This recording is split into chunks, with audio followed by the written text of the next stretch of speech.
Hello everybody. If you want to read all the stories in full, please go to www.steveuk.blog.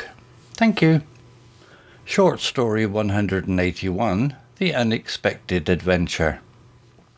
The bustling city life of Tokyo was a far cry from the quiet rural village of Sakura, where Hana had grown up.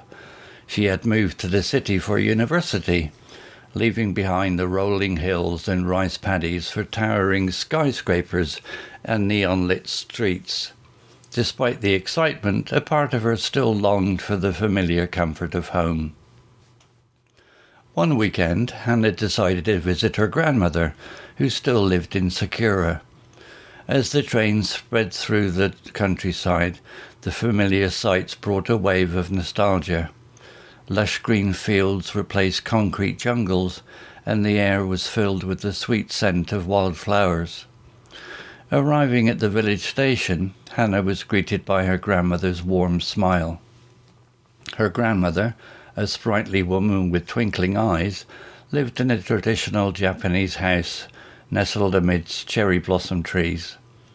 The scent of freshly brewed tea and homemade miso soup filled the air as Hana stepped inside. Over steaming cups of tea, Hana and her grandmother reminisced about old times. They talked about childhood adventures in the nearby forest, lazy afternoons spent fishing by the river, and the vibrant summer festivals that filled the village with laughter and joy. The next morning, Hana woke up to the sound of birdsong and the gentle rustling of leaves. Stepping outside, she was greeted by a breathtaking view of the valley bathed in the golden light of the rising sun. The air was crisp and clean, a stark contrast to the polluted city air she was used to. Feeling a sudden urge for adventure, Hana decided to explore the forest behind her grandmother's house. The forest floor was carpeted with soft moss, and sunlight filtered through the leaves, creating a dappled effect on the path ahead. The air was alive with the chirping of birds and the buzzing of insects. As she walked deeper into the forest, Hana stumbled upon a hidden waterfall cascading down a moss-covered rock face. The water tumbled into a crystal-clear pool, its surface reflecting the vibrant green foliage around it. Hana sat on a smooth rock beside the pool, mesmerized by the sound of the rushing water. Suddenly a flash of blue caught her eye. A small, brightly coloured bird with a long, elegant tail flitted between the branches. Hana had never seen such a beautiful bird before. She carefully pulled out her phone and snapped a picture, hoping to capture its fleeting beauty. Lost in the moment, Hana didn't realize how much time had passed. As the sun began to set, casting long shadows across the forest floor, she knew it was time to head back. Walking back to her grandmother's house, Hana felt a sense of peace and tranquility she hadn't experienced in a long time. The city life, with its constant hustle and bustle, seemed distant now. She realized that sometimes the most unexpected adventures are found in the most familiar places. Back at home, Hana looked at the picture of the bluebird on her phone.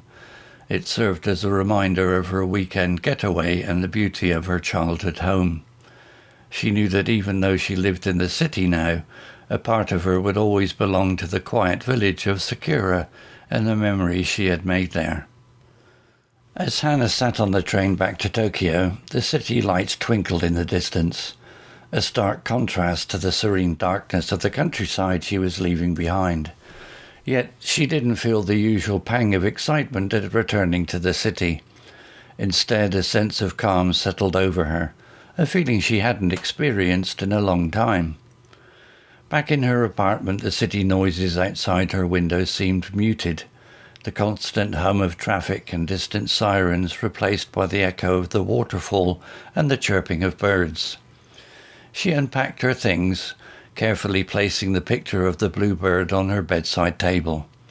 It served as a constant reminder of the peace she had found in Sakura, a reminder that even amidst the chaos of city life, A piece of her heart would always belong to the quiet beauty of her childhood home. The next day, Hana woke up feeling refreshed and energized. She decided to take a walk in the nearby park, seeking a small piece of nature amidst the concrete jungle. As she walked, she noticed the vibrant colours of the autumn leaves, the gentle breeze rustling through the trees, and the soft chirping of sparrows. It wasn't the same as the lush forest of Sakura, but it was enough to bring a smile to her face. Inspired by her weekend getaway, Hana decided to incorporate a little bit of Sakura into her city life.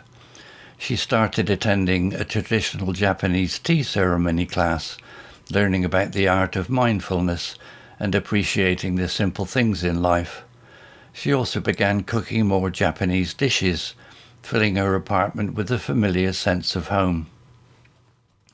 One day, while walking home from work, Hana stumbled upon a small art gallery tucked away on a quiet side street. Intrigued, she stepped inside and was greeted by a vibrant display of paintings depicting the beauty of nature. One painting in particular caught her eye, a breathtaking depiction of a cascading waterfall surrounded by lush greenery. It was like looking into a window to her weekend adventure. Hana learned that the artist, a young woman named Yuri, was also from a small village in the countryside. They struck up a conversation, and Hana found herself sharing stories of her childhood home. Yuri, in turn, shared her own experiences of finding inspiration in nature and translating it onto canvas. As their friendship blossomed, Hana and Yuri would often visit art galleries and museums together, seeking out pieces that captured the beauty of the natural world. They also started planning weekend trips to explore nature reserves and national parks outside the city, finding solace and inspiration in the quiet beauty of the outdoors. Through her unexpected adventure in Sakura and her newfound friendship with Yuri, Hana discovered a way to bring a touch of nature and tranquility into her city life. She learned that even amidst the hustle and bustle of the city, there was always room for a little bit of peace and appreciation for the simple things in life. And as she looked at the picture of the blue bird on her bedside table, she knew that a part of her would always be connected to the quiet village of Sakura and the memories she had made there. Vocabulary notes: bustling, full of activity and movement. Nostalgia, a sentimental longing for the past. Dappled, marked with patches of light and shade. Mesmerized, held spellbound by something. Fleeting, passing quickly. Muted, subdued or softened. Echo, a reflection of sound. Mindfulness, the practice of being present in the moment. Intrigued, aroused by curiosity or interest. Depiction, a representation of something. Blossomed, developed and flourished. Solace, comfort or consolation. Hustle and bustle, the activity and noise of a busy place. Story written by Google Bard AI. Images created by Desgo.com, ImageFX, and Designer AI. To read all the stories in full, please go to www.steveuk.blog. Thank you.